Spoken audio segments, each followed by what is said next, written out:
Imagine this, ladies and gentlemen. It's 1953 in Brooklyn, and a 13-year-old boy picks up the phone, hears a cold metallic voice, a conscious computer aboard a spacecraft from the future, telling him he's been chosen for a mission that will change history. That boy grew up to become one of the most visionary and provocative minds in physics. Dr. Jack Sarfatti, he's a theoretical physicist, a Cornell graduate who studied under the Manhattan Project legends with a degree from UC San Diego and a PhD from UC Riverside on superfluidity. In the 70s, he was a driving force behind the legendary fundamental physics group, the hippie physicist. We say that with tremendous affection, of course. And Esalen, whose bold ideas on quantum entanglement and consciousness, as MIT historian David Kaiser wrote, helped spark the quantum information revolution that powers today's computers and AI. It's going to be remarkable. You're going to hear this directly from him.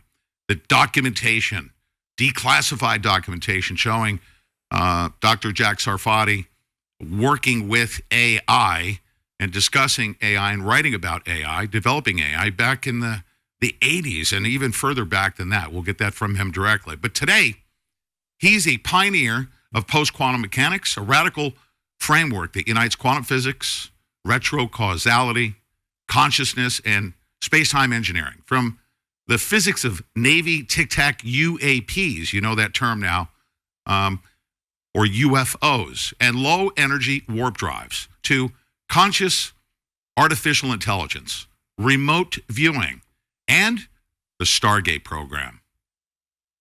Dr. Sarfatti is pushing the frontier where science fiction becomes tomorrow's engineering reality and leading some of the most brilliant team of scientists and engineers as the senior advisor of QUX Technologies Advisory Board.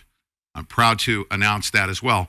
I welcome, for the first time, Dr. Jack Sarfatti to the Pete Santilli Show. Sir, welcome. You know, a man with your CV, it's very, very difficult to condense all of your work over how many years since you were 13 years of age. Amazing body of work. Over 70 years. I have an institutional memory. I can remember World War II. That's it. I can remember it very well. I remember walking with my grandfather down Hudson River, on the west side highway, the Hudson River. This must have been, I guess, it must have been like April 1945, something around that time, early spring 1945. Amazing. I look up in the sky and I see hundreds of warplanes flying to England. They had the women, the WAF, flying the planes, I guess through Newfoundland, Greenland, Iceland, to England, preparing for D-Day. And then in the Hudson River, there was flotilla, always ships, Navy ships, everything heading to England. So I remember that very clearly, as a kid, walking with my grandfather, who was actually working for the army at the time. And okay, well, go ahead. I just and this interview, this discussion isn't about me, but I just want to give you a frame of reference when you talk about the Hudson River. I was born and raised. I was the first born here in the United States to a family of Italian immigrants who, by the way, watched Mussolini and Hitler marching in a parade, and they fled fascism in Italy, came here to the United States, and I was raised in upstate New York. Yes, so I'm very familiar. What town? In Albany. Yeah. What town? Latham, New York. Albany. Okay. Yeah, Albany. Yeah. Yeah. Yes, sir. But listen, I think I told you yesterday when I spoke with you. I want to hear from you that that moment in 1953, that contact experience that you had. Can you tell our audience about that? I've always been very intrigued by that story. Very briefly, that afternoon, I was in the Brooklyn Public Library, the main branch down on Eastern Parkway near Prospect Park. Hmm. Big, huge, the main library. And I found this big book. I remember the book. It was in still like cellophane cover, and it was I guess was it Bell Labs? It may have been Bell Labs or Princeton. I'm not sure what, but it was about computer switching circuits. So it was like a big book, a really big book. And I took the book out of the library. I brought it home, and I'm reading the book. And my mother's not there. I'm living alone in Flatbush. This is 2047 Nostrand Avenue, Flatbush and Nostrand Avenue, right about 2 blocks away from Brooklyn College and Midwood High School, where I was going later to Midwood High School, which was kind of part of Brooklyn College. And the phone rings, and I'm by myself, and I hear, I'm trying to remember, I hear, just very low level, like a cold metallic voice that actually, like Stephen Hawking's voice many years later. I hear like, integers, numbers, 6, 7, and I'm trying to, what the hell's going on, and it slowly gets louder and louder and louder. And then it says, in Stephen Hawking's voice in 1953, says, it's a conscious computer, artificial intelligence, on board a spacecraft from the future that they're connecting. He's frozen. Is it working? Yeah, I can hear you. It's choppy just a little bit. Let Gavin. Choppy, yeah. Yeah, let Gavin know. He can drop off real quick. I think that'll help us. Yeah. Maybe we should drop off. Maybe is that the problem? That may be it. Yeah. We were perfect until we're good now. But let me ask you. Amazing story. Yeah, now we're perfect. By the way, you were a little bit garbled. Yeah, and garbled is what I wanted to ask you about, Dr. Sarfatti. Yeah. You said in a computerized voice. Now, remind everybody at a time when people they weren't even aware of what computers were. In 1953. In 53, right? No, nobody. I mean, I kind of knew. Oh yeah, wait. Oh, I forgot to tell you the. Okay, let's start all over. Okay, so I had gotten this book on mechanical relay switching circuits, which were the old ENIAC type computers. Right. They were very mechanical sort of thing. And the phone rings, as I have this book in front of me. I first hear what sounds like, relays, just noises, like mechanical noises. I guess like what a relay, Sure. Or like when you hear the telegraph, key, sort of like that, okay? And then I also hear very low level, low decibel, like integers, like it's like coordinates, 6, 7, 8, 9, 10, whatever. And it doesn't mean like a random sequence of numbers, integers. And then it gets louder and louder. And it's a cold, metallic Stephen Hawking voice in 1953 saying it is a conscious computer, an artificial intelligence on board a spacecraft from the future. And that they had chosen me as part of a group of roughly, I think they said the number 400. I seem to remember 400. Young, bright, what was the extra words? Bright inquisitive minds or something, that they were going to teach their technology to because we were creating them. So it's like Terminator, right? It's 1953. I'm a 13-year-old kid. So they recognized or believed that you were creating them. They said they were there because I'm their creator. Wow. I will be creating them in the future. Back to the future. Not alone. Well, yes, but Yeah. this is 1953. Yes. Now, I must say before that, I should say before that, this was like 1953. I'm like 13 years old. Before that, from about the age of 8 to maybe 11 or 12, I was living with my grandparents because my parents got divorced, during the war. And I was living with my grandparents, and my grandfather worked for the Army at the Quartermaster Corps in the Manhattan Garment District around 14th Street, not far from the Union Square. Remember John Wanamaker Building, like that area. Yeah. And I used to, after school and during holidays, I would go down, take the subway myself. Things were safer much. Kids could, even 10-year-old kid get on the subway, right? Oh, at that time you were living in a postcard as well, weren't you? Yeah. Yeah. And so I would go down and I had the Army Quartermaster Corps on Manhattan District in the late 1940s was Jack Sarfatti's private playground. Wow. I had total free access to the damn thing. And I remember on one floor they had, like tropical, they were doing laboratory, for heat when it was the hot weather. Then they had the Arctic stuff. But I was just getting the uniforms, play around. And I was allowed to do it. Wow. Could that happen today? Okay. And then these Army officers, my grandfather would drive these Army officers around in an Army car, a khaki car, old Chevrolet, 1949, 50, the old Chevys. And I would drive around, sometimes my grandfather driving the car. I sit in the back with like this Army major, captain, whatever. And talking about, at that point, I was reading all the science fiction magazines. They had the pulp, 25 cents. You buy amazing stories, astounding, all this stuff. Isaac Asimov, who was a big science fiction guy back then was L. Ron Hubbard.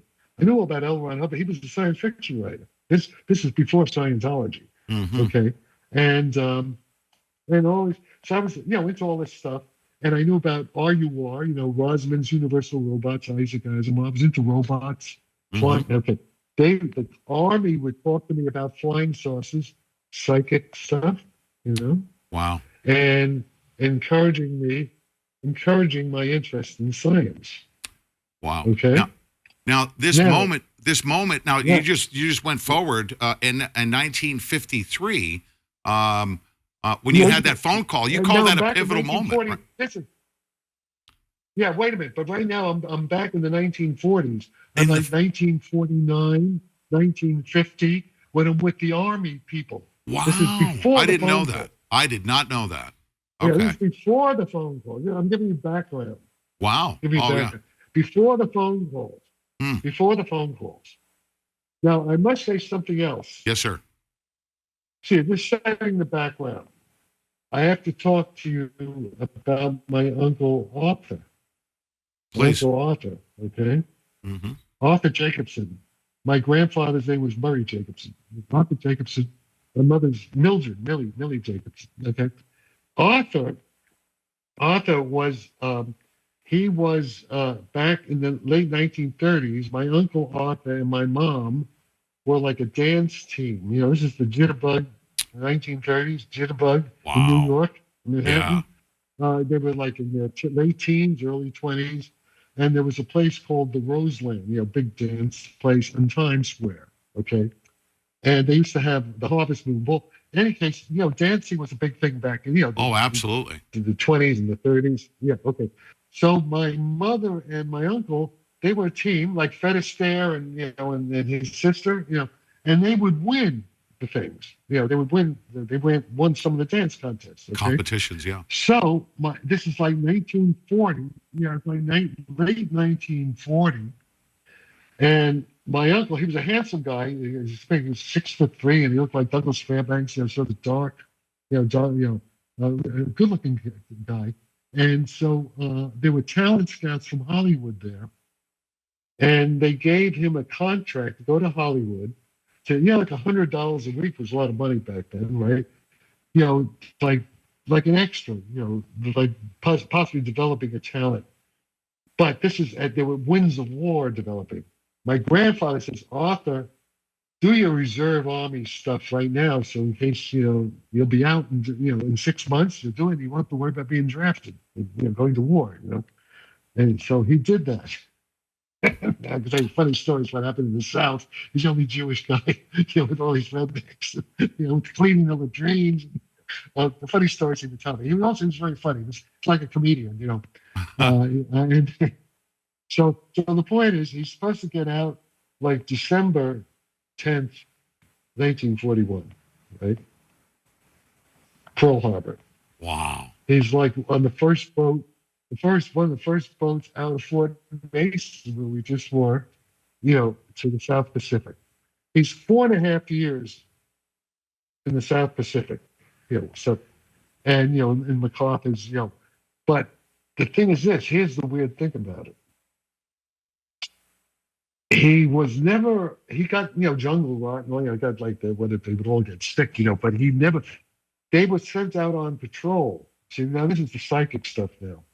Sent out on patrol, and my uncle somehow, he would know, he could tell when the Jap, you couldn't see, it was camouflage on the trees, and he kind of knew where it was. Bam, he'd shoot them. He would tell these stories. And then he would have his beans open his can with a K-ration or something, then he's sitting on top of the dead Japanese. I mean, it was terrible, but that's the way it was back then. Okay. Right. But the point is, see, this has to do with John Alexander and the Aquino and all these guys later on, the First Earth Battalion, all that stuff. When Arthur would go out on patrol, other soldiers, we'll go with Arthur. He got a reputation of having this sixth psychic sense. He's able to tell where the enemy was. Remote viewing, okay, the enemy, survival, okay? Yeah. And then at the recreation stuff, he was taught jungle warfare, back in New Zealand and Australia. He was in the South Pacific for the whole war. Okay, he was there. He left in did come back till 45. Till after the Japanese, the atomic bomb, okay? And he would be teaching, they had him teaching jungle warfare. And I think they even had him with the Navajo Indians, who also had the psychic power. So, what I'm just surmising, the reason my grandfather got the job and the reason all this was happening, they were studying because my Uncle Arthur, they wanted to know if I had these powers. Right? This is they're studying the bloodlines and all that stuff, right? Mm-hmm. Right? So that explains that. Okay. All right. So now you could say, okay, well, clearly, I was being encouraged to go into science by the U.S. Army, okay, all that stuff. Mm-hmm. And now you could say, okay, well, clearly, Army was responsible for the Army intelligence, whatever it was, CIA by them, whatever it was. They engineered the phone call, right? Part of it, you could say that, right? That's Possibly. The first thing to think of. And, sure. Even right? Possibly. Okay. However, the reason that doesn't quite work so simply is because in 1953, I was told that I would meet the others in 20 years, 1973. Okay? In 1973. Yeah, I was told in 1953 Yes. that I begin to meet the others in the team who's going to create like Elon Musk's rock, except it's conscious, right? Mm-hmm. This pre-LLM, right? Yes. By the way, my next door neighbor, Gavin said, my next door neighbor is Sam Altman. Yes, sir. We share a common boundary. Okay, so that's not a coincidence either, right? Okay, all right. Now, says I'm going to meet the others in 20 years. All right, so now I'm going to tell you what happened in 20 years later, and you tell me how that could possibly be the Army knowing what's going to happen in 20 years. Okay, all right. So let's shift now forward. A quick thing. I'm 13 years old. Right, I get the phone call. telling me all this stuff. Mm-hmm. And I'm leaving out some of the details, so I want to, we could always go back. There's a lot of details important that I'm leaving out, but in case you want to go back. But now, then shortly after that, I am recruited in an after-school program run out of Columbia University in Manhattan, financed by Eugene McDermott. You look up, Eugene McDermott is the guy one of the guys, founders of Texas Instruments. Okay. And if you look at the University of Texas, Dallas was money from Eugene McDermott. Now, he had been a guy from Brooklyn. Now, Flatbush. Now, Doctor, from my neighborhood. Dr. Sarfatti, I hope you'll appreciate what I'm about to do. I think you will. All right. For somebody that's hearing your name and hearing this story for the first time, people are like, he said remote viewing, he said Army, he said all that stuff. Now, I want to share something with everybody, and I'm going to provide this to the public. I'm going to show a document because you mentioned the year 1973. Yeah. In a declassified set of documents, your name is in the CIA's reading room. This is a letter from the International Center for Theoretical Physics, right? This was classified back then. Wasn't declassified until recently, but 1973. And it begins concerning the physics of the Geller effect and paranormal phenomenon in general. And this is a technical paper signed by you. So when you say, I worked for the government was enticing me to learn more, it's well documented. And because it was such a long time ago, now these documents are declassified. And I have many of them. I just wanted to point that out to everybody, that everything you're talking about is out in the open. Gavin should, dramatize that. There's a whole lot of stuff, by the way. I was sent by the CIA to do this, by the way. Yes, sir. That's a whole, but we're getting ahead of the story. Okay, and I want you to pick up wherever you need to pick up. Yeah, absolutely. Would you say that phone call in 53, I mean, there's a pivotal moment, obviously, but how does your post-quantum framework explain conscious AI from the future communicating backward in time? This is all, your body of work is all related to that, right? Yes, but that's a big story, I'll get to that. Maybe not this particular podcast. You have to know some physics. We gotta do math. Yes, sir. That's what very quickly in 1975. Yes, sir. A guy connected with the CIA, with the intelligence community, a guy named George Koopman, well-known guy, says, who's funding us. He said, this is in the hell the hippies say physics, the David Kaiser book.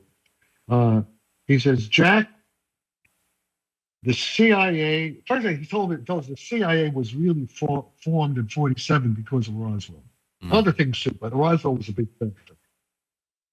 I happen to know that's true independently because I happen to know James Jesus Angleton was really into the UFO trip, along with Philip Corso.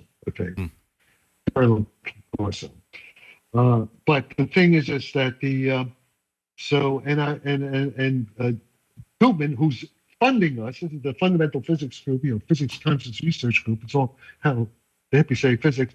He's funding us. We're getting money from the Army Tank Command and from the U.S. Air Force through he's like a subcontractor, Edwards Air Force Base, rockets, all that kind of stuff. George Koopman. Okay, and his family comes from the Sulzbergers, the Jewish family in Hartford who own the New York Times. So he's a rich Jewish kid. Okay, but who's in the CIA sort of thing, or the art, whatever. And so he also did the movie The Blues Brothers. He did, there's a whole. There it is, what a great story. That is what it is. Yeah, thank you. So he says, Jack, the two things the CIA wants you to explain, wants you to study, wants to know. One, how does consciousness work? They mean the physics. They don't mean they don't mean Deepak Chopra, theory, all the spiritual, which is, not knocking it, but that's not what they're talking about. They want to know how the body, the nervous system generates conscious experiences. And it's all MK Ultra stuff too. But I was right in the middle of MK Ultra with the CIA. Going back, who these people were. But so they want to know, how does consciousness work? And number two, how do flying saucers fly? Okay, this is 1975. This is this guy Saul Paul Sarag is there. I thought Fred Allen Wolf was there, but Fred said he doesn't remember that, but he may not have been there. He was part of the group, but he may not have been there. This is at 1155 Jones Street. We had about 2 floors of stuff financed by Lawrence Rockefeller through Gene Lanier, and that's a whole other story. But Lawrence Rockefeller would be calling up all the time, what the hell we're doing. Okay, Lawrence Rockefeller. And right across the street outside is the Grace Cathedral, the Episcopal thing, because one of our funders was a major figure in the Episcopal Church, this guy Sidney Lanier. This goes back to the old families. This is the power elite. Okay, sure. Okay, and the people who created the CIA, right? So, and we're being funded by these guys, and but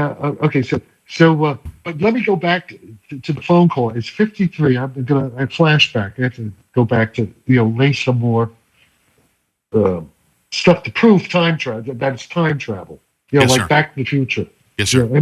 I mean, I am the I'm the prototype for the real Emmett Brown, because I was working with all these Hollywood people back in the 70s.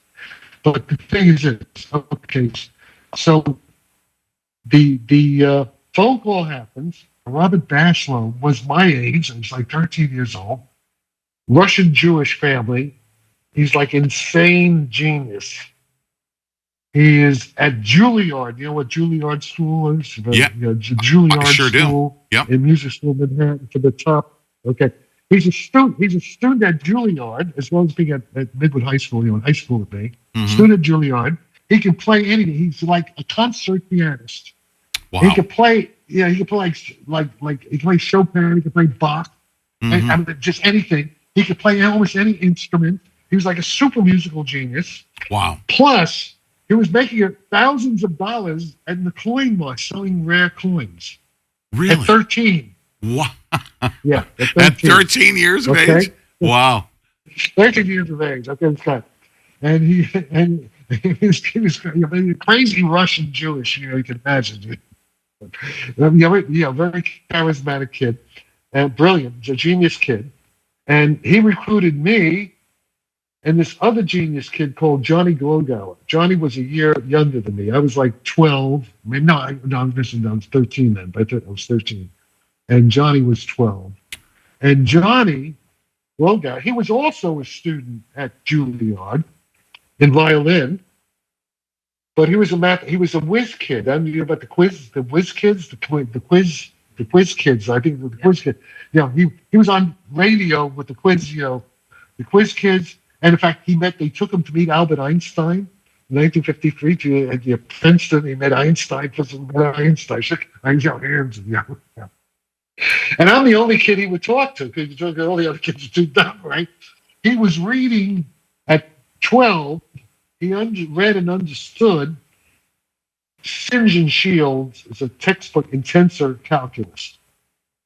Wow. Which Singe was an Irish physicist in Dublin, Irish, and he knew that's the mathematics of general relativity of Einstein. Okay, so I was studying, and so he was teaching me. He's 12, I'm 13. He's teaching me Singe and Shields tensor calculus, and we're walking around, So now, but okay, so Bashlow recruits us into this program. And we go up to this guy named Walter Breen. Now, Walter Breen, he was convicted later as it's kind of like an Epstein guy, but he never did it. There was never any weird shit with kids, pedophilia sort of thing. He was accused of it many years later. But we never witnessed it. Okay, we spent 4 years with him. Mm-hmm. 4 years. Okay. And it wasn't him. It was Ayn Rand. You know Ayn Rand? Yes. I met his friend was Isaac Asimov. I met Isaac Asimov when I was 12 years old. The fancy, That is amazing. And there was all the like super genius kids, all right? Mm-hmm. And like after school, this is the whole 4 years of my, no, I was only in high school 3 years, so I skipped the grade, 53 to 56, okay? After school, we spent a lot of time up at 86th Street, this beautiful apartment on 86th Street.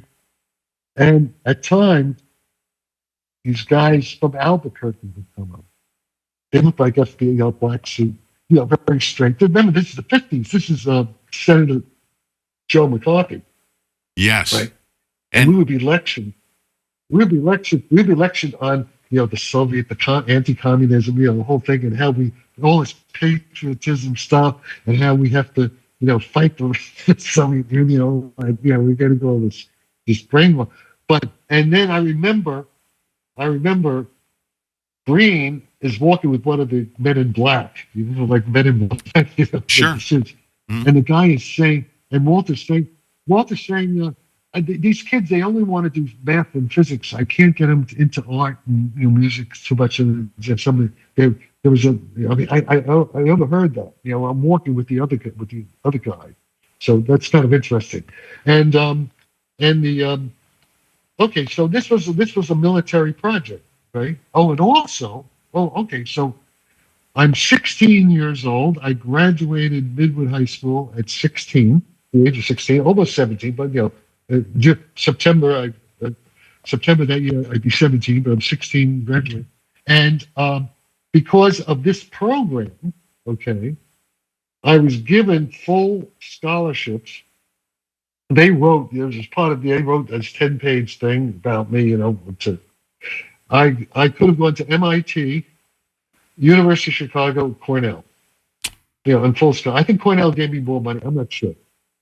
Now, my mother didn't want me to. Now, the Army, these military guys, they wanted me to go to the University of Chicago, where they had this 100-book program. I don't know. But my mother said, no, it's too far away. Cornell's only, 240 miles up at Ithaca. And also, I had a girlfriend named Ellie Gottlieb, who, by the way, I think her uncle was Gottlieb from CIA Gottlieb.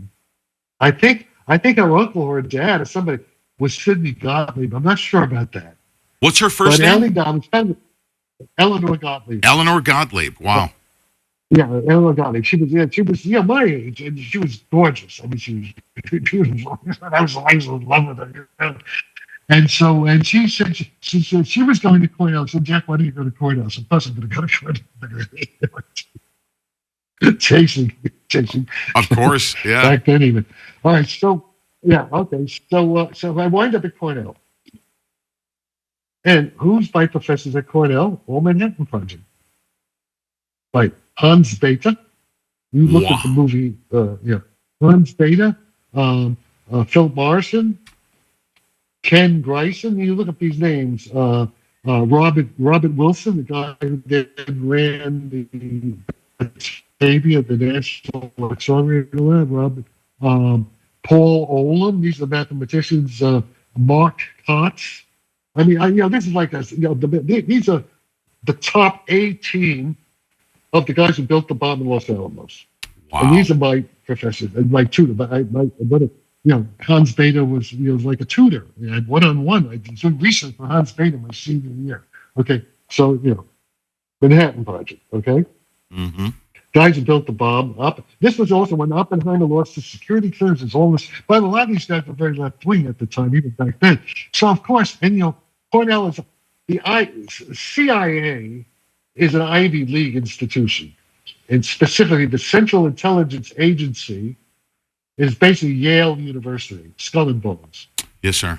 Right, the secret society, Skull and Bones. Okay, basically, And now I have to explain the history. Cornell is a spinoff from Yale. What happened with Cornell back in 1868? Right after the Civil War, there was this land-grant college thing. They gave a lot of money for colleges.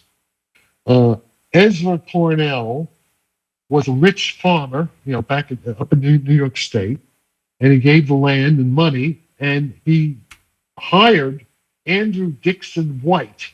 Andrew Dixon White was a big professor at Yale, this is 1860s, right after the Civil War, okay, was, and Andrew Dixon White, this part of Germany, was sent to Germany, to Heidelberg, as a student prince, Heidelberg, and came back and built at the top of, far above Cayuga's waters, Lake Cayuga, it's up on the hill. He built the first college, what's it called?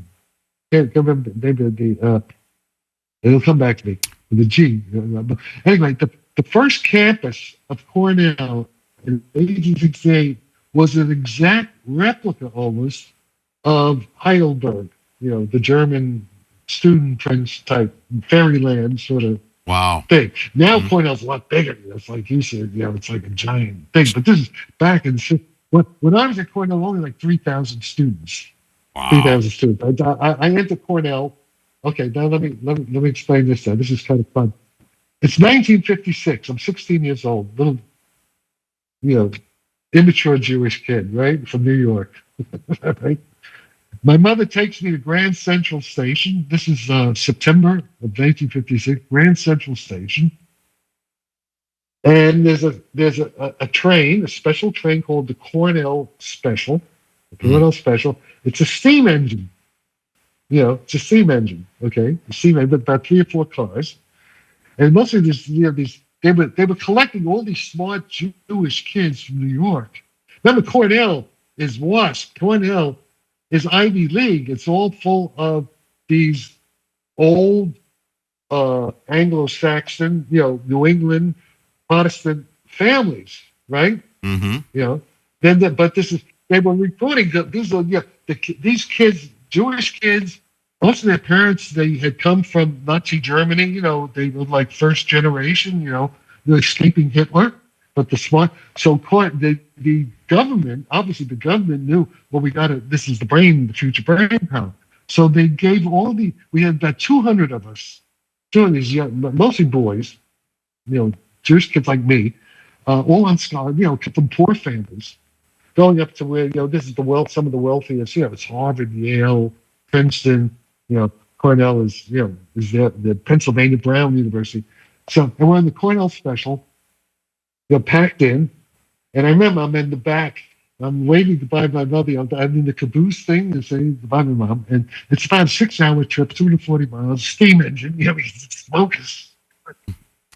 And this is we get to Cornell. This is the musical the Music Man. Yes. Did you the Music Man? I sure have. Musical. Okay, it's a scene. This is like Norman Rockwell. This America doesn't exist anymore. This is 1956, Ithaca, New York, town of 10,000 people. The Cornell steams into the thing, and in there, who's beating us? First of all, you got all these beautiful, cheerleaders. These of course these gorgeous waspy. And their short skirts. Of course, right? Yeah. These little Jewish boys. You're shivering. I mean, what the hell? And then what they're twirling and they're doing all this stuff, and they got the Dixieland band, and they're playing all this. I guess they're doing a lot of patriotic music, and then they got the guys, the athletes, these Philippine Watsky boy, the aristocratic looking guys, and they're in the beaver coats. Yes. Beaver coats, and it's sort of like Nelson Eddy. I don't know if you do that whole scene. And they're playing, it's like a band, it's like a marching band. There's a big thing, okay? Welcoming us to Cornell. That's our introduction to Cornell. It's like we're in a movie. It's like we're in a Broadway. I was just going to say that. It's fantasy world. Okay? I was in the play Music Man, right? And I remember the nostalgia of it all. But what you're describing, you were living in a movie. I'm living it. This is America. A rural New York State in the 1950s. Okay. Wow. Eisenhower was the president. Okay. Yes, sir. And so guess what? So we have 2 days. We're at Cornell. We're at camp. We're like in a camp, And guess who lectures us? QUX is this? The guy the first serious person I meet at Cornell is the governor of New York State, Averell Harriman. Harriman. Wow. Yeah, he had Averell Harriman. Okay, he's the governor. He had been the ambassador to the Soviet Union in World War II. Mm-hmm. Getting a history lesson. Right. Oh, yes, sir. And the whole thing we're getting, the whole theme of our fresh camp 1956 Cornell Ivy League is freedom and responsibility. How we are the future leaders of the country and of the world. We're a bunch of little, we're being like buttered up to be be little snot-nosed assholes. We're going to run things, right? We're being selected to run things. Very blatant. So Harriman launched the Cold War. Well, I don't know. No. Harriman didn't launch a Cold War. That's interesting. I don't really know. But no. Winston Churchill launched the Cold War. Right, of course. Churchill, 1946. Yeah. Yes. Now I don't know what Harriman. That's an interesting. That's an interesting thing. But so I don't want to say. That's something to look up. Good. Good thought. Good question. All right. So there we are, and okay. So. Now let me jump ahead because we have to get to 73. This is 56. Okay. So, another thing is, do you know who James Jesus Angleton? Does that name ring a bell? It does, yes. James Jesus Angleton. Mm-hmm. Do a little history. Yeah, mm-hmm. Okay, now. Now there's a movie called The Good Shepherd. I think De Niro's in it, and that one of the top, I forget this young guy. He plays. It's kind of based on the life of James Jesus Angleton. Mm-hmm. The opening scene of this movie is about the creation of the CIA and OSS. Okay. At the beginning of this movie, this opening scene is at Yale, a Gilbert and Sullivan operetta, HMS Pinafore. Which at that point, Yale was a male-only college. This is supposed to be the 1930s, before World War II, 1930s. Yes, sir. And James Jesus Angleton is playing, I think he's playing a woman, it's like the Elizabethan theater with the men where women dressed in drag, like transgender, And he's playing a female part, he's singing in the Gilbert and Sullivan, Yale Gilbert and Sullivan Society, right? Mm-hmm. Which is okay. That England is Anglo, okay, right? And then in the movie, this is the opening scene of the movie. And in the movie, the performance is over there backstage, backstage in dressing rooms, and Angleton's professor of history or something, who's from England, okay, says, "Would you come to our?" His English professor is MI6 or whatever it was called back then, the English, and that's how the CIA Central, first was OSS and all that stuff, World War II, but the CIA today is a spin-off from the old British MI6, right? Because we didn't have, okay, so we're all Anglo. Now, this is interesting. And so you see the movie Good Shepherd. It's a pretty good movie. Mm-hmm. Because I think in that movie they also talk about you got to see that movie. But here's the point. I get to Cornell, and at that I had like a dual I had a good tenor voice. I was actually in the All City Chorus. Yeah, I was in a production at Madison Square Garden, like 1,000 kids from all the best singers from the New York high schools back in like 1954, 55, and we were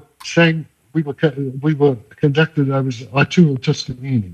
Toscanini. You've heard of Toscanini, right? Toscanini, yeah, sure. Mm-hmm. Yeah. Toscanini conducted us, in the Dvorak New World Symphony. Did you say Toscanini was directing you? Toscanini was directing you? Yeah, I was directed by Toscanini. Yes. Holy cow.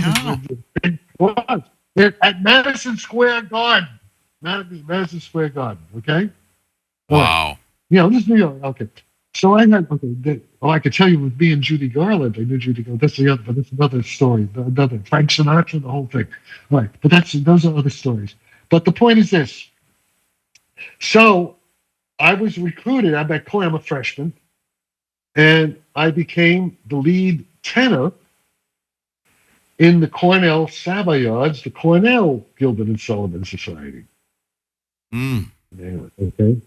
Where we had professors from the D'Oyly Club from London would come. Now, the point is, all these Gilbert and Sullivan societies in Ivy League colleges back in the 40s, 50s, guess what they really were? CIA storefronts, recruitment center. They were recruitment center for CIA Central and MIC. Okay, all right, okay. Wow. And so my voice teacher, just like this movie, my voice teacher at the time was Keith Faulkner, Falkner, my voice teacher from England, okay? And if you look, I didn't know at the time, but if you look in Wikipedia, Keith Faulkner, Falkner, was, in basically the British intelligence in World War II. Okay. And I remember one time, so I'm 17 years old, I'm in the studio, the piano was teaching me, his voice, exercise, stuff like that. And on the piano, on the grand piano, there's a thing comes, the postman comes in with this big package from England. He opens it up. It's Noah's mother. It's this, what's the guy's name? Famous English composer. Was a friend of Keith Faulkner. It was a children's opera, Noah's Flood, the story of Noah and the flood, all that stuff. And it was the libretto, the original, we used the score, and Keith, the English guy, I can't remember, his famous English composer who did know his father. Just look him up and see who it is. Benjamin Britten. Benjamin Britten. And so I was in the American premiere of the Benjamin Britten opera, Noah's Flood, conducted by he later became Sir, he was knighted by Queen Elizabeth, Sir Keith Faulkner later on, okay.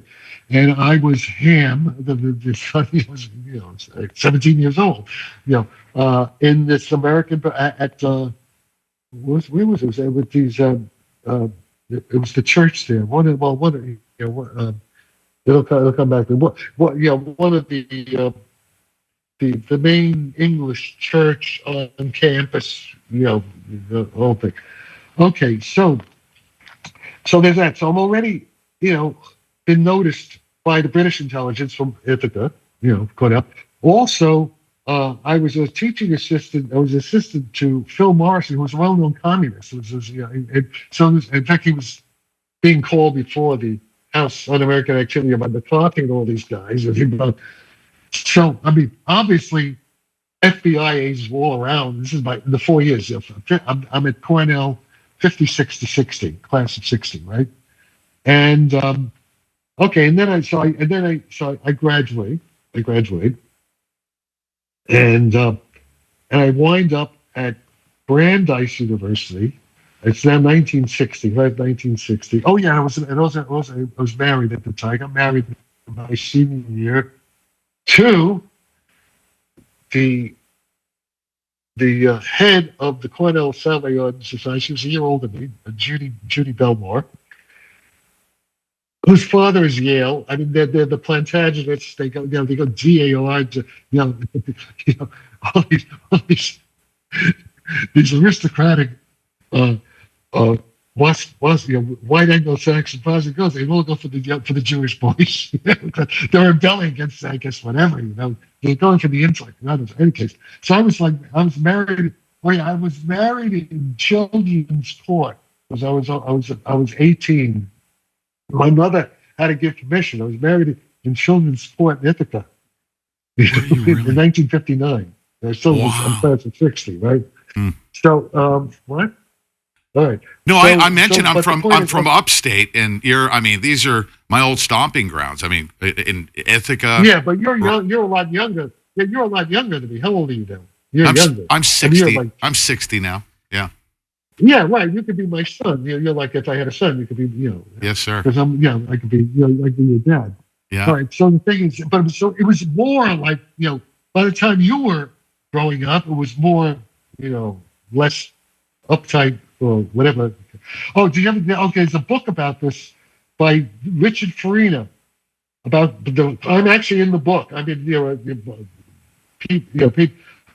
I was part of that whole crowd. Richard Farina wrote a book about Cornell in the 50s with Thomas Pynchon and C. Michael Curtis became editor of the Atlantic magazine. All these people, Tom Pynchon, very famous guy.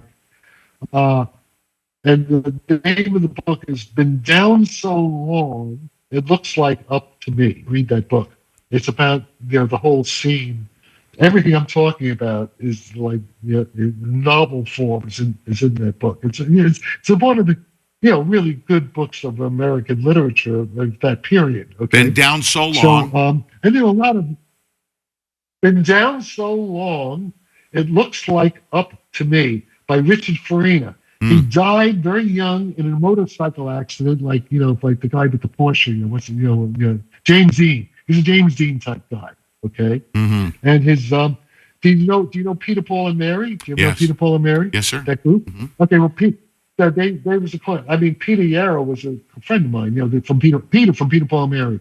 Wow. These are all people like my now, classmates. Can I describe to our listening audience here, everyone that's hearing? Yeah. I mean, tell me if you agree. Yeah.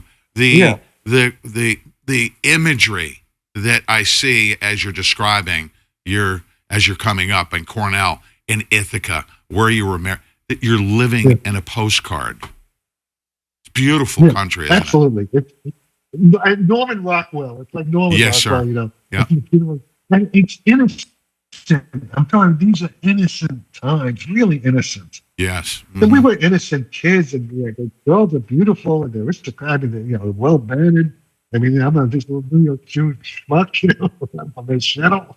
Well, not quite, but So yes, and it was very magical time actually. Very, very, and I don't think I think it's gone forever now, but I remember it. But okay, so what was I talking about? Okay, so I graduate, and I'm a National Defense Fellow at Brandeis University. Okay, in the 1960s. I graduate in June of 60 and September of 60. I am, a first-year graduate student at Brandeis. Oh, but before that, in the summer of 1960, between graduating Cornell and going to Brandeis as a physics grad student, I am at Yale. I'm at the Yale Institute of Dynamical Astronomy in a summer course at Yale. Back Skull and Bone, the whole Yale, right? I'm at Yale. Because my father-in-law, Judy's father, is a Yale guy. We all went, these old Yankee families back to the DAR, okay? They're probably, okay? That's my wife. Okay. And they had a beach house, mystery, but no Jews allowed. Well, it wasn't overt, right? But Judy, my wife, she's like a revolutionary. She's kind of a little lefty, right? So we spend the summer. My wife breaks the Jewish thing. I'm the first Jewish guy to stay at this exclusive, very waspy, like country club, the beach houses outside of New Haven. On the she broke the rules, or she snuck you in? Well, no, she was like a rebel. She was illegal. Wow. She'd be like the women, who in England, what they marched to get the women's vote, right? She was like a dynamo. She was, and actually, her daughter is a friend. We got divorced. We're still friends. Her daughter is a Wellesley girl. I know her daughter looks just like her. Actually, I know the daughter is a friend of mine, Catherine. But in any case. But no, she was a real, she was like involved in all kinds of political stuff. Because you're lefty, but, there were a lot of these aristocratic, waspy lefties, back then. And even I was a lefty. Well, certainly nothing compared to the leftiness of today. I love classic Oh, liberals. Classic liberal, right? No. I mean, yeah, classic liberal. Oh, yeah, absolutely. Yeah, classic right. liberal. Yeah. No, not at all like AOC or anything like that No. today. Or even, yeah. Yes. But in any case, but to get back there. Oh, and sir, if you don't mind, I'm very intrigued by this. If you don't mind, I want to ask: did you say that that Judy Belmore is still alive? No, she died a couple of years ago. But her daughter, who was a friend of Catherine, she has she had two daughters. Not with me. I'm not the father. But cause we split. We were married about 3 or 4 years. But I know I know her daughter, who actually looks so much like her. It's kind of freaky. Wow, very fascinating story. Yeah. So what were we going to ask about her? Well, I was good. If she was still alive, I wanted to ask if I could interview her. I'd love to hear her side of that picturesque story, that love story. Well, you might. It's too bad, but she may have left. You might want to. I don't know if Catherine would want to talk about it, but she knows a lot about it. Her mother talked a lot about it. Wow. Because her mother also worked. Her mother also worked in the nuclear physics lab when I was there. They were hiring the girls to do this stuff with the nuclear physics, so she knew Hans Bethe and all this stuff. Wow. And so Catherine may have. You might want. I don't know if she might want to talk to you. She's the head of the Republican women's group in Santa Fe, New Mexico. Something like that. Wow, she's very fascinating story. It's a great story. Yeah. So you all of a sudden, through your connections through Judy Belmore and her family, you're now a National Defense Fellow.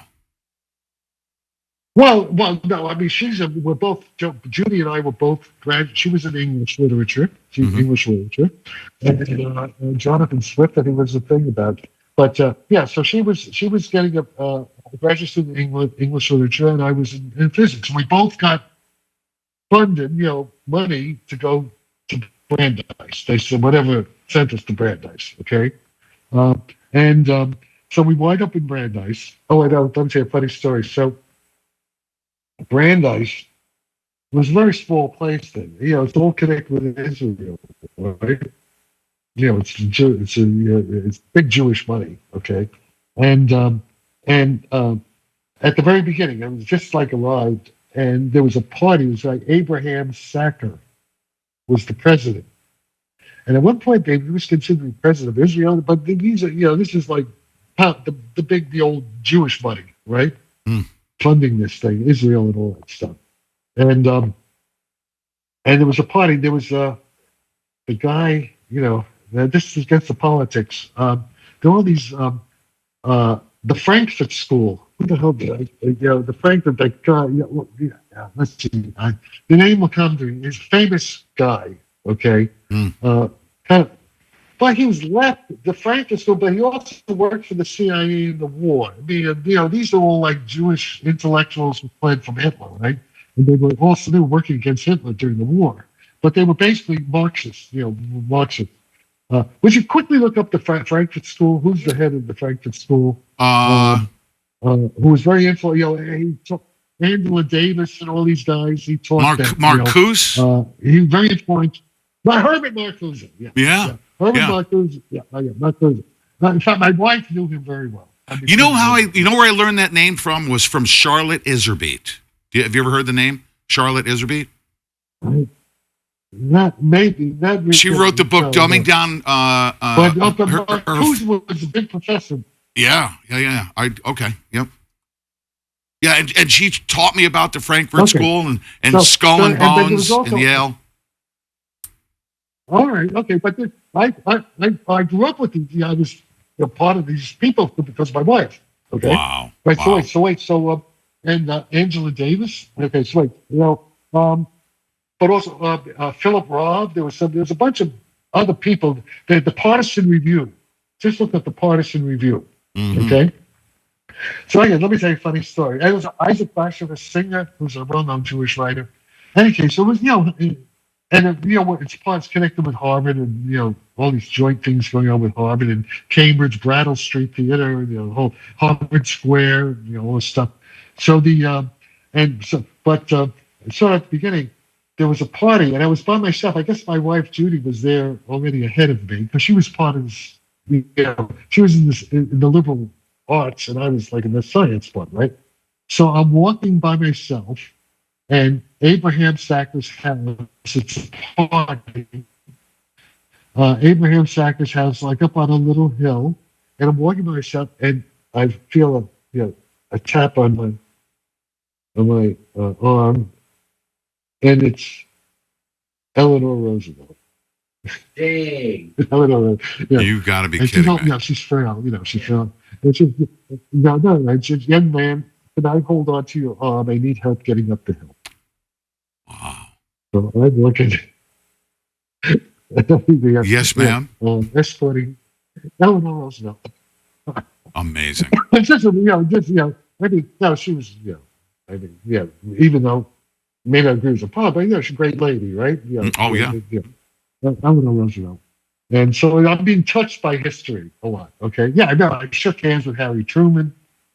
I was at Cornell. Everybody had to be in the reserve office, ROTC, Reserve Officers Training Corps.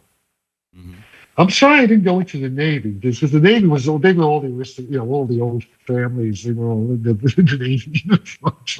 And I was Air Force, 2 years Air Force, but I do remember. So and then at our graduation as a sophomore, because the end of my sophomore year, there's this big armory, Barton Hall. It was a huge thing, party, and who reviewed the troops, came up to Cornell was President Eisenhower.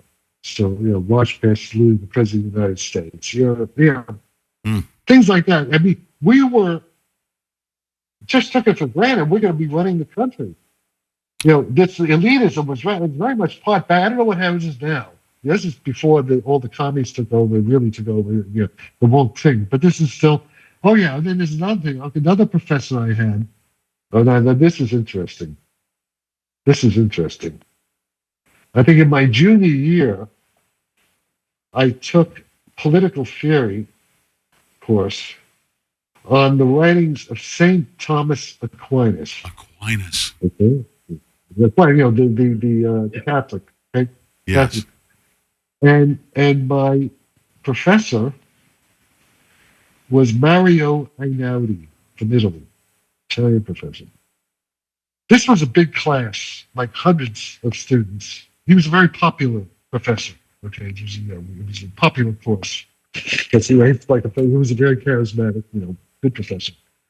And they were, in fact, they were teaching assistants. The class was so big that they have to have teaching assistants, But for some reason, Mario used to invite me to one-on-one talks in his office. He never said, I didn't know why.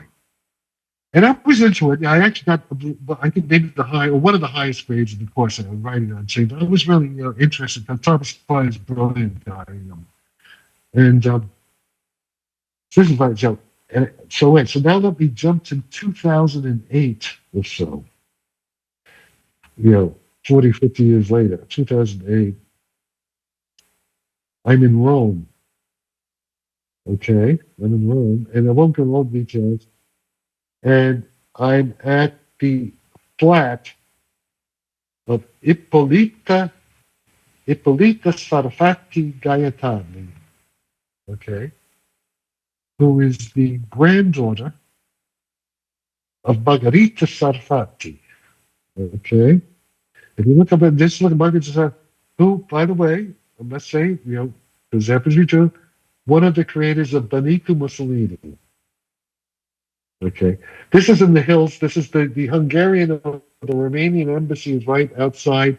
Mussolini's private apartment is next door to the apartment I'm in Margherita. It's now a museum. It's a museum.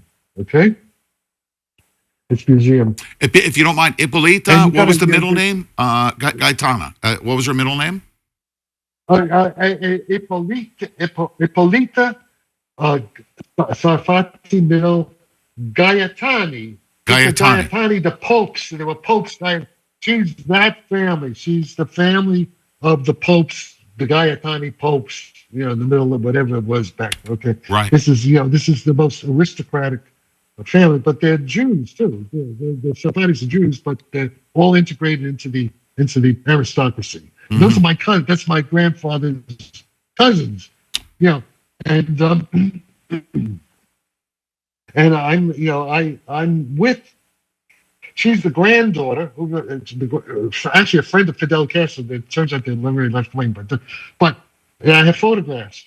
Tina, and there's a whole kind of thing there to talk about. But she's my cousin. We even look. I mean, when we saw each other, she could be like my. We look so much like family. It's right away she accepted that we were certainly genetically related, and there was no question of it. Okay, and so we.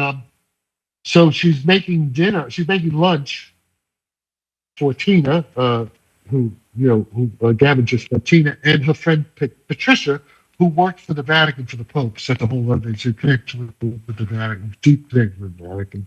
That's a whole other thing. And the British Secret Service, it's all kinds of shit there. But the thing is that, and the bottle of wine is about. In fact, I have a photograph of it. Bottle of wine, Einaudi. The Einaudi estate. Okay, I said, my professor, Mario Einaudi. Turns out they're our cousins. They grew up, the Sarfattis and the Einaudis. You go back, cousins. They grew up, in the Villa del Este in Lake Como or something. So this is why Einaudi was. But he never told me any of this. He didn't say why he was interested in me. Huh.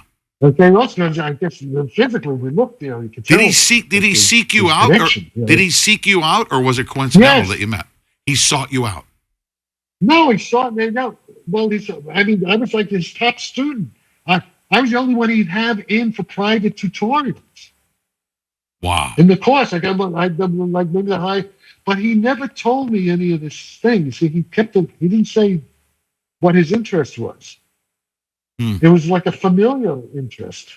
Yes. Oh, and by the way, his brother was the first president of Italy after Mussolini. For the post-war. Right. Just look up the Einaudi family. Look up the Einaudi family. So those are my those are like relatives of mine. Distant but. Oh, and also I also knew a little bit because in my high school graduation in 1956 from Midwood in Brooklyn, my aunt Victoria Sarfatti was a history teacher who knew Margherita Sarfatti in Italy. And I remember her telling me they were all very secretive. They didn't because of the Mussolini. Like Mussolini, come on, say Hitler, Mussolini, Hitler. Okay. But she said, Jack, one day you'll know the history of the Sarfatti family. I'm 16 years old, when I graduated before going to Cornell. She used to go to Italy in the 30s, she was part of that whole thing. It was my aunt Victoria Sarfatti. And also my aunt Regina was married to a guy who was high up in the let's call it the Jewish Italian mafia. Yes, sir. That's the power base right there, sir. Oh, yeah. Yeah, they're these connections. There are these connections, okay, which I was like innocent. And, I'm like Zelig, always, because I can tell you all kinds of stuff of what happened to me. But this is the modern day equivalent. Interesting stories. Our gathering here is the modern day equivalent. Kinder, gentler side, of course, of the Jewish Italian modern day mafia, right? Yeah. Well, yeah. But I mean, one of my buddies back in the '70s was Francis Ford Coppola. The Godfather. Amazing. I mean, and his wife Ellie. I can all kinds of stories. Yes, sir. But this gets into. I'm the guy who introduced Jacques Vallée. Jacques Vallée met Steven Spielberg because of a party that I took him to at Coppola's house with Uri Geller back in 1976. I mean, Vallée writes about it. You can read about it in the Vallée, Forbidden Science series. He writes about it. Yeah, he's always had a very strange, destiny matrix connection. Plus, I haven't told you anything about the French Secret Society, about Holy Blood, Holy Grail, how I'm connected with all that. I mean, this is pretty amazing. I mean, this is an amazing story this has up to this be point. In the graphic novel that Kevin's going to. Oh yes, this is a movie needs I to haven't be done. I haven't even gotten to the time. You know, I wanted to. If you don't mind, this has to be done as a series. Oh, absolutely, Yeah. it has to. You mentioned, as a matter of fact, I love the conversation flow. This is great introduction. Yuri Geller. You mentioned the name Yuri Geller, and I know who Yuri Geller is, and I knew who Yuri Geller was. What happened? You know, the first time I heard the name Yuri Geller. I heard the name Yuri Geller because I was 13 years old, and I used to listen to my transistor radio that I would put in my pillowcase, and I'd listen to Art Bell. Yeah. And Art Bell had interviewed Yuri Geller. So I knew of the paranormal, and I knew of his power, and Yuri Geller was very real. And all throughout my life, the more research I did into Yuri Geller, the more I recognized that he was a very special person that was working on special programs.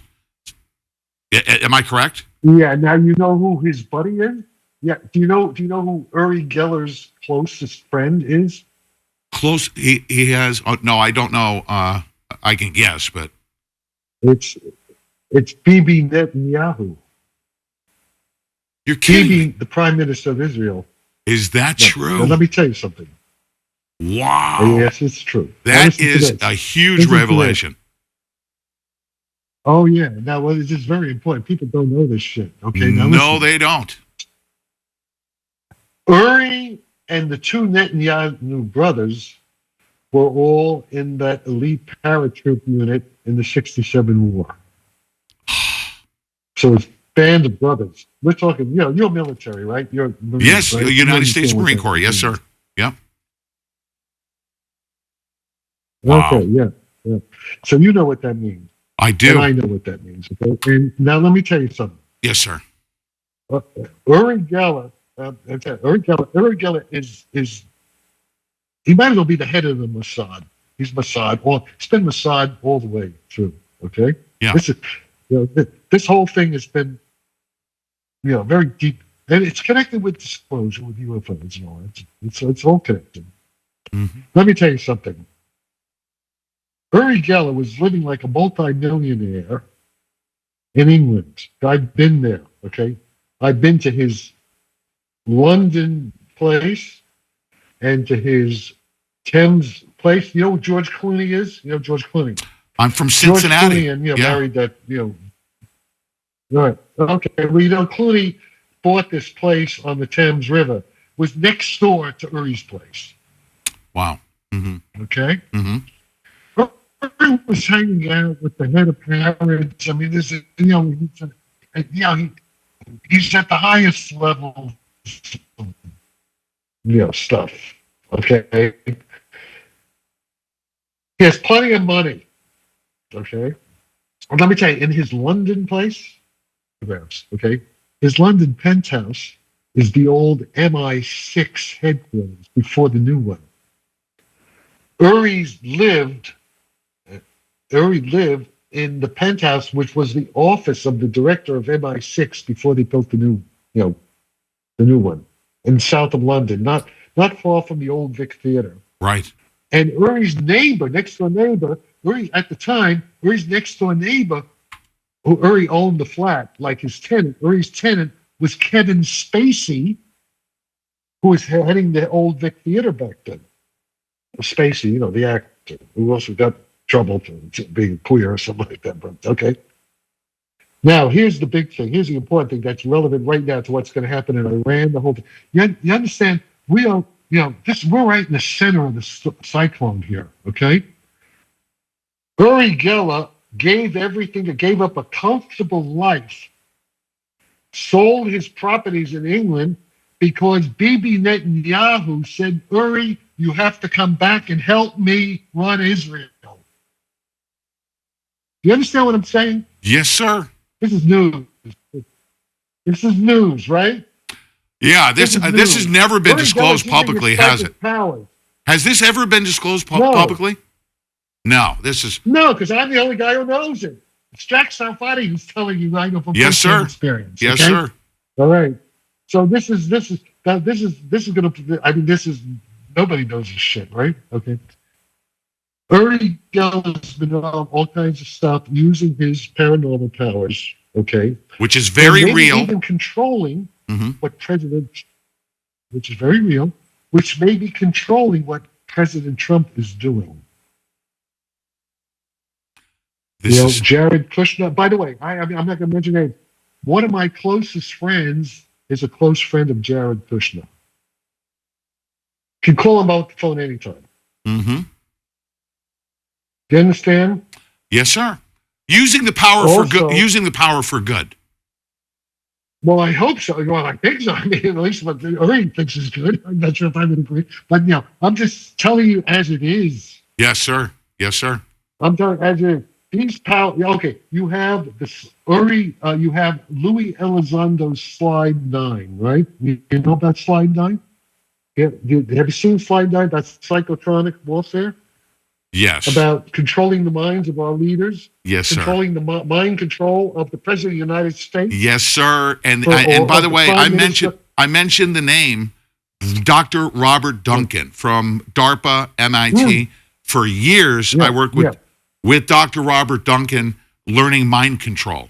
Very, very deep for several years. So I know exactly what you're talking about.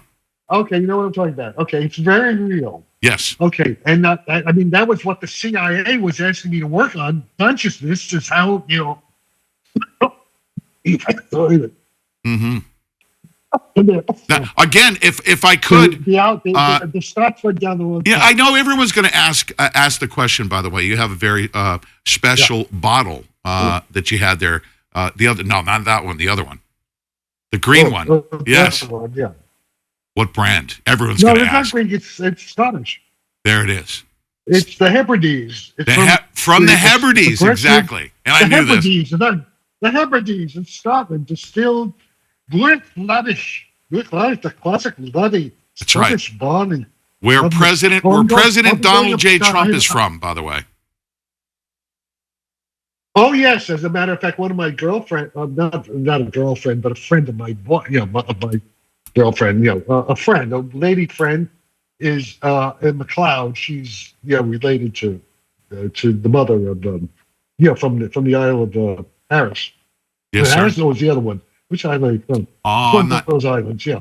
Mm-hmm. I have a friend who runs a distillery up there. We're going to be I'm going to be spending time in October in the Isle of Harris with these people. And by the way, he's quite something. I can't talk about him. But these are all interesting people.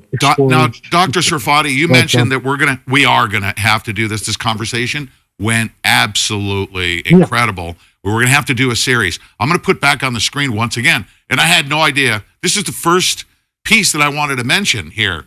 When I put it on the screen, let me put this on the screen real quick. Mac, here we go. Look at. I'm going to read this line once again because I wanted to talk about Uri Geller. Okay. And this is your writing on 3 January of 1973.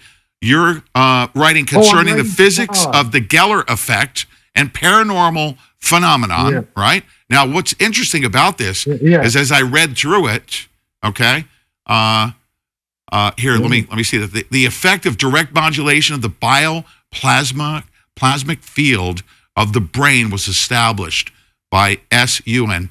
at Leningrad University in 1966. But this study of the modulation, okay, and the writings and understanding the Geller effect, this is very real. It was very well studied and classified information that wasn't declassified until recently. And this is your signature at the bottom of this. Yeah, and let me tell you, the Russians are very advanced. The Russians, I was invited to Moscow. They wanted me to go to Moscow. I bet they did. In fact, I'm supposed to. I was. In fact, I was invited to Moscow State Physics to go there in July of 2023. I was in Italy. I've been working with the Italian military in Italy about some of this stuff, that we're talking about. And I didn't go. It never got to. But I said I would do a Zoom with them. They study. I have a whole history with the Russians because I worked in the Reagan administration on strategic defense initiative, and we had back channels to the Russians, back then. Okay? Yes, sir. So, Mm-hmm. but the thing is that I didn't go. We didn't even get to if they, maybe if they would have offered to pay my share, I might go, but they never got. I said they said I could do a Zoom. I said, okay, we'll do a Zoom. The Zoom didn't happen because remember the July 3rd. Look at the when the Prigozhin thing with the with the column going up to Moscow. But this Prigozhin thing happened and interrupted. So that didn't happen. Okay. Wow. But also I was asked to go to Moscow recently to go again. I won't go into all the details, but the project I'm working on, they don't want me to go to Moscow right now because I'm afraid if I go to Moscow, I won't be able to come back. Oh, I bet. Yes, I don't think that, I understand that. Well, and, I don't know. Yeah. Because sir, now let me tell you something. The Russians are very advanced in all this stuff. The Russians understand what I'm doing very well. They do. They're smart people there. So your most recent research, they understand? Do they understand your most recent research? Oh, yeah. They do. Right, yeah. I'm quite sure they do. Yeah, I'm quite sure they do. They understand a lot better than the Americans understand it. And this is a problem. This big problem. Because we can get our asses kicked. We got to be careful. We got to be very careful. I was supposed to be talking to President Trump about all this stuff. I was supposed to be at Mar-a-Lago on August 8th, 2025. CIA people who are very close to the President of the United States, okay, talk. Trump, I was told already in Trump's first term that Trump knows who Jack Sarfatti is. I was also told by Russians that Vladimir Putin knows who Jack Sarfatti is. But, the work, the physics, that they're all into it. I was told that they were all been, on both sides have been briefed. This is what I was told. Now, I don't know people, they could be lying to me, who knows what? Maybe telling me things, they're manipulating, who knows? I'm just saying, I was told this both by Russians and by CIA Americans.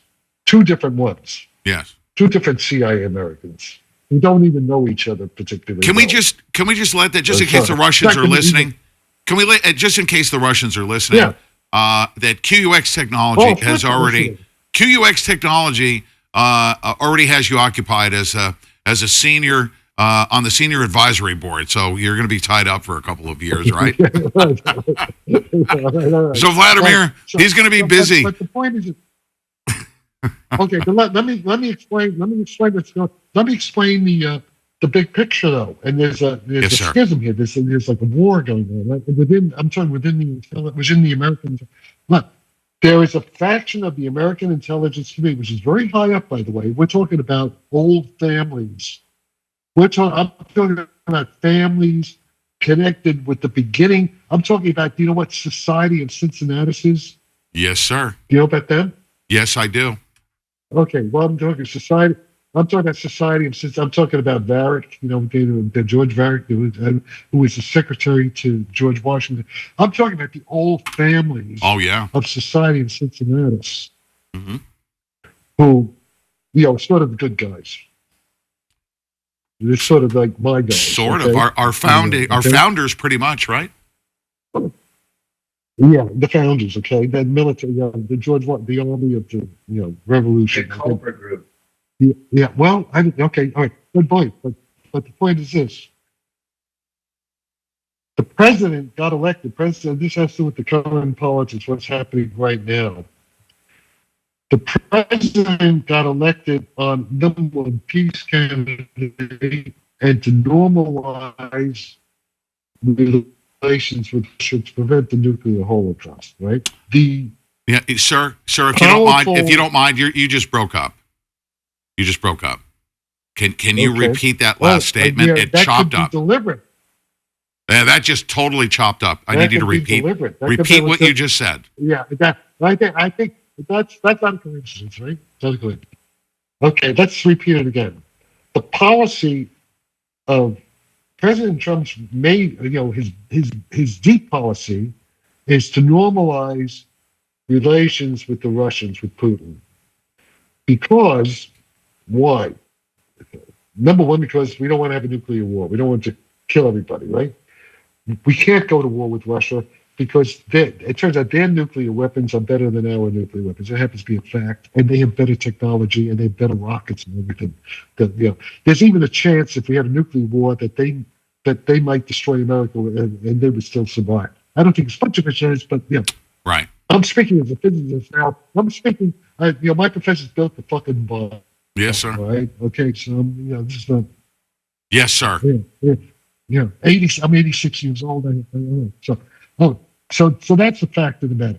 And I must say, I support. I've been a supporter of President Trump since 2015. Mm-hmm. But when President Trump says we got the best military, bullshit. Sorry, President. I love you, President. But truth to power, we don't. In fact, American military is the paper tiger right now. We're the paper tiger. Why? Because we gave a lot of our weapons to Ukraine. We're out of missiles, we're out of ammunition, basically.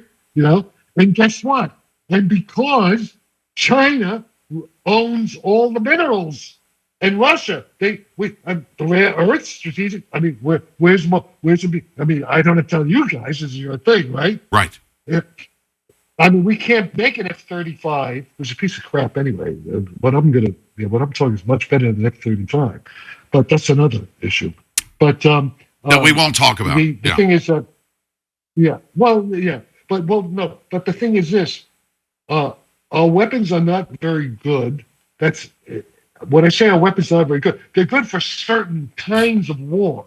Yeah, our weapons are maybe good if we're fighting the Houthis. In sandals, and even then, the Houthis forced the two carriers to leave the Red Sea. Right? We can't even fight them. Okay, right. We can never win a land war in Ukraine under it's like World War I. It's like trench warfare. Yes. And Russia has now they have close to 3 million men under arms. They have at least operational combat trained troops. They have like at least 1.5 million now. They have that much, and very skilled, very skilled now. Very skilled, and we have the American Army is not even 500,000 spread over 800 bases. Like the Roman Empire, the fallen Roman Empire. I mean, we were great ones, but we've been screwed over. We've been screwed over by guess who screwed us over? Our own military-industrial complex has screwed us over. Mm-hmm. You know why? Because they're greed, because our weapons, roughly speaking, I'm now speaking as a physicist, who's had some knowledge of this stuff. Yes, sir. Our weapons are over-designed. Okay, let's take the Abrams tank. What we put in? A turbine engine in that thing with has to operate like 1,000 degrees. It gets too hot, it glows. So anybody with the infrared can see the tank. And the Ukrainians don't want it. They don't want our tank. It lights up like a Christmas tree. They don't want the tank. Right. It lit up like a fucking Christmas tree. I know that there's 70 tons. They're too heavy. There's half the year in Ukraine is very muddy and the tanks just sink. The Russian tanks are lighter. They can, and even they can sink. So the point is, our tanks are not suitable for that kind of war, land war on Russia's border. On Russia, Russia is the biggest country in the world. 11 time zones. They're self-sufficient in food. They're self-sufficient in energy. They're self-sufficient in all the strategic materials. We're not. We're not. Well, we're a little better. Europe is but we're not. I guess we could make it. Push came to shove, including we'd invade Canada and Mexico. We'd just take them over, right? No, we could make it with food, right, and oil. We have enough energy and oil. Not to get, so we're sort of comparable. But we're second to Russia in that regard. Russia has even more than we have, and that's why Trump wants to do a deal. Yes. Putin's sitting on $100 trillion in strategic minerals and stuff like that. The point is, Trump really wants to normalize relations. And this is now, I'm also talking, how do I fit into this?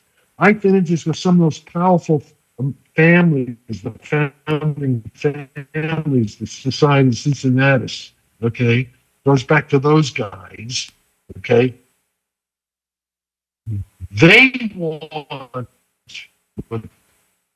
They want to normalize relations. It's a big, it's win-win. We're all going to get rich, okay. But here's the big thing: the physics, the time travel, all this gravity control, because we're not alone in the universe. And they know this. We need this technology in order to defend ourselves, because some of those fuckers out there don't like us. Some of them do, some of them don't. Okay? We have to unite to defend against some alien, okay, that wants to wipe us out. Yes. And by the way, you know who first said this? No, before Reagan. You know who first said this? Reagan? General Douglas MacArthur. MacArthur did. No, Wow. Douglas MacArthur. Wow. MacArthur, hey, you talk about the West Point guys, you go to his speech, duty, honor, country speech. He talks about what I'm talking about. He's very explicit. He says, we're going to be fighting this alien thing. It's in 1961. In Duty, Honor, Country, where he says, the core. It's MacArthur. I'm just talking about Douglas MacArthur. And by the way, Douglas MacArthur knew about my uncle Arthur, the Guadalcanal. It was a psychic power. Okay? This is a history. Is very, we're really connected to this thing. Okay? Did you ever see the Highlander? The Highlander where the Scottish, that's the way I sometimes feel. I'm getting all this information. About the physics, this is unbelievable. Right. Okay, you've certainly exceeded my expectations. And one interjection here. Yeah. Do you know where I'm at? Where I'm from? I've been attracted for several years. I spent 20-something years. By the way, I know my daughter went to UC San Diego. I was in Southern California for 26 years. You went to San Diego State, right? 60s. I'm Revelle College, 1960s. Yes. Now I came to. No, I taught. No. I did all my graduate. When were you in San Diego? What years? I left. Guess where I left for? I left for the Society of Cincinnati, Ohio, in 2015. I came here. I'm in Cincinnati, Ohio, right now. Oh yeah. Okay, but I was at UCSC 1965 to 1968. Wow. Okay, and I got my master's in physics there. But the important point is that I was second in the. They have what's called the PhD written exam. That's the big one. Okay. And I think I took that in 67. I was second in the whole class. Wow. I was second. Wow. Now I mentioned my but I was number 2. Okay. Coming to now you mentioned the Society of Cincinnati. Society of Cincinnati. Are they still here? I mean, or is it still? Pardon me? I'll try and freeze in a second. Yeah, but what we had. It froze for a second. Gavin, can you hear me? I can hear him, but we're frozen. Okay. You know what I'd like to do? Are you guys going to be there tomorrow? Can we have? This has been a great conversation. Is there any way that we can reconvene? Yeah, we have to continue it. Yeah, we're going to have to continue it. Absolutely. What I want you to do, let's wrap up this part 1. We'll have more conversations. Let me just get back to the end of the what happened in 73. Yes, sir. Yeah, we have to close that down. Yes, sir. You're going to have to do some editing or something here. But look, okay. So look, it's 1973, and I'm going to skip some important things, which I have to go back. But basically, I'm invited to Trieste, Italy, which is a CIA thing, I'm invited to Trieste, Italy, the International Center of Theoretical Physics in Trieste with Soviet Union. This is 1973. This is Cold War. Mm-hmm. Soviet Union, Pakistan, Africa, America. It's like an international meeting place, but it's a well-known place where the KGB, the CIA, where the Mossad, the intelligence agencies would also meet there. Uh-huh. Okay, because with the physicists, all right. Just look it up. Just you can do your research. Okay, so I'm invited there, and I was in San Diego at the time, and I had a girlfriend, Sharon Allegra Moore, who, by the way, was a Stanford girl, Irish girl. But guess who? She had worked before she met me. She had worked with the Office of Naval Intelligence at the British Embassy in London, and she's a Stanford girl. That's upper class. Those girls. Pictures, quite beautiful. Those darn girls. Yeah, women. I see. Yeah, anyway, but her mother. Okay, her mother had a house in Carmel Valley. Near where Clint Eastwood played. This is 1973. And there was a thing. So before Sharon and I were supposed to fly to London on our way to Trieste on a Wednesday. Okay, it's the Sunday before that Wednesday. The Sunday before the Wednesday, and I'm in bed. Sharon's mother very nicely brings in the San Francisco Sunday Chronicle. Okay, I'm in bed. Brings coffee in bed.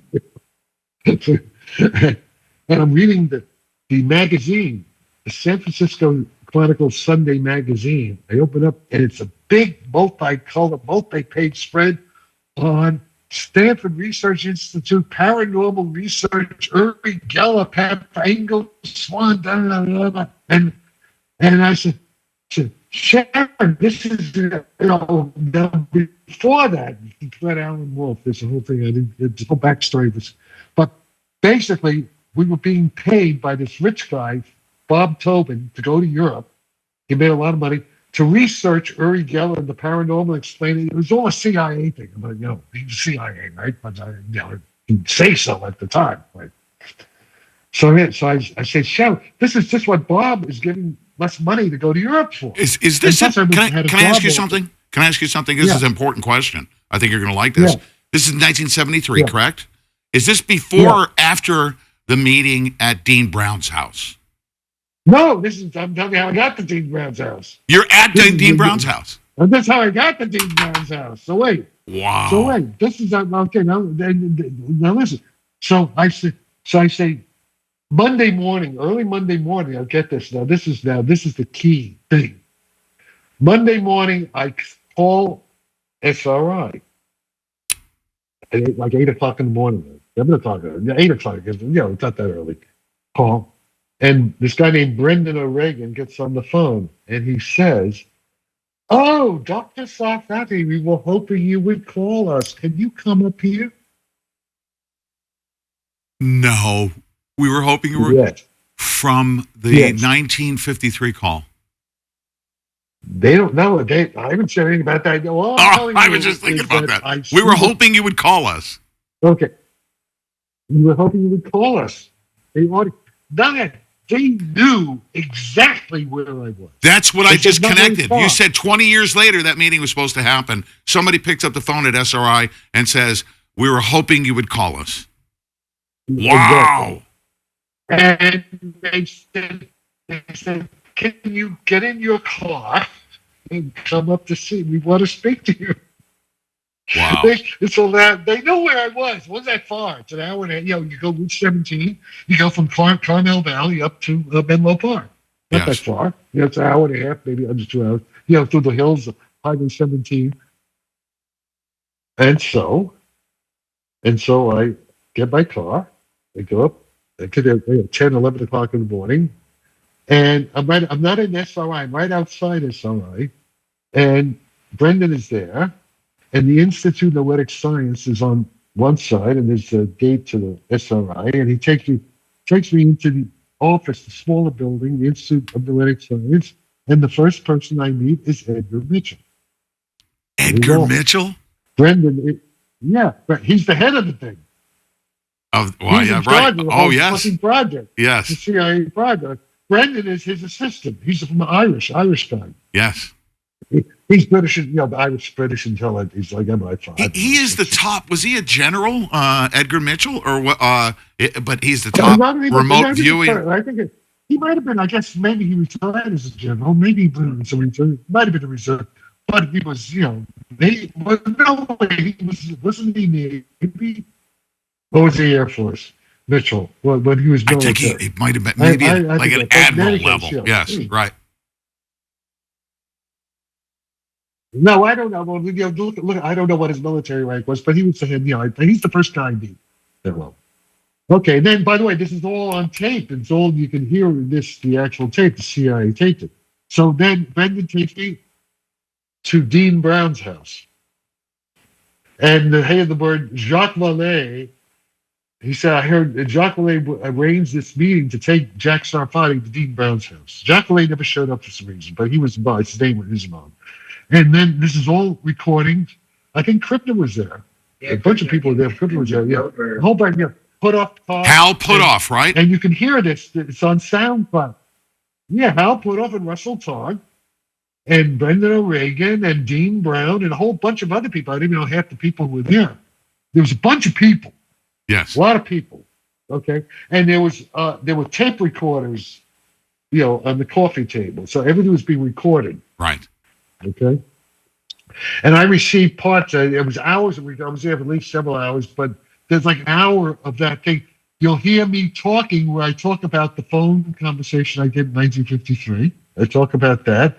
You'll hear Russell talk saying, we think flying saucers are time travelers from the future. And they start talking about Itzhak Bentov, and they talk about the rabbi, the keys of Enoch. There's all kinds and Dean Brown's reading poetry. You'll hear the whole thing. This is 1973. You'll hear it. Oh, yeah. Sir, all right, let's do this. And then, go ahead. Go ahead. Yeah. No, okay. No, we can stop. We can take a. We can stop, this is what I want to do. I don't want to end on that note. I'm going to push the pause button there on the tape recorder. We're going to push the pause button. And sir, I've asked you the question I want to ask you once again because there's a reason why we've come together, and it's not just because we were reading books or sharing X posts. Not at all. There's a reason why we've come together. At a time. Yeah. Yes. It's destiny. It's destiny. It is. And I asked you the question because I'm so fascinated by the answer to the question. UAPs that the government has been kept secret. The technology, the materials, the engineering, all of it has been kept from even the government at the highest levels. I remember Harry Reid actually locked a lot of that secrecy down in favor of the corporations that own the intellectual property. But I said, is UAP or UFO technology, is it man-made or is it extraterrestrial? And what did you tell me? It's it's a little bit of both. It's Jack Sarfatti made. It's time travel. You got to remember, it's stuff that we're developing now. Yes. Okay, that goes back. All right. Here's my next question. Your understanding, deep understanding, post-quantum understanding of time travel, time and space. Everyone's going to learn about this over time. If you're fascinated right now, trust me, you will be even more so in the future. But, sir, time travel and anti-gravitic propulsion and all that stuff. But here's the most important question. AI, you were working on AI at what year did you understand the term artificial intelligence? 1953. 1953. Your study of artificial intelligence, and at the time, and I understood, and in the late 80s, the National Science Foundation said for what we want to do in the future, we can't afford to build the infrastructure, a high-speed internet to keep up with what we intend to do with artificial intelligence. So they allowed the corporations to make money and build out our fiber network and our high-speed network. Now, we're living through what you were experimenting. Jacques Vallée. We're living through what you were studying and developing in 1953. Is that a correct statement? Well, I wasn't, I'm only a kid then, but the point is I was, it's like they were putting up. Yes. My subconscious was. Oh, no. Oh, they disconnected us. Of course they did. Of course they did. That is the funniest thing ever. We were about to wrap up, ladies and gentlemen. Oh, my goodness. What shall I say? Are they coming back? They're coming back. Oh, we're not going to end on that note. There's no way. Deb, I hope you're just as fascinated by this conversation as I am. I did not expect the conversation to go this well. I didn't. And it certainly has, and I appreciate you being here with us. We're going to continue. Let me just switch off here. Yeah, hold on one second. I'm gonna to memorialize this occasion. Did you lose power to where your location is? No, it crashed. I know. I know. I'm laughing my butt off right now on the live stream. You're on the live stream right now, okay? Oh, we are? Oh, okay. Yeah, right now I'm going to end this recording right now. Ladies and gentlemen, this is the conclusion. We're just going to push the pause button. This is the conclusion of part 1. So, Gavin and Dr. Sarfatti. Yeah, it was either the Russians or the NSA or something. Yes. Shut us down. They said, no, I'm talking, they don't want you to know this. No, they do not. And that was perfect. Perfect way to just push the pause button on part 1. Deb, go ahead and stop the recording if you would.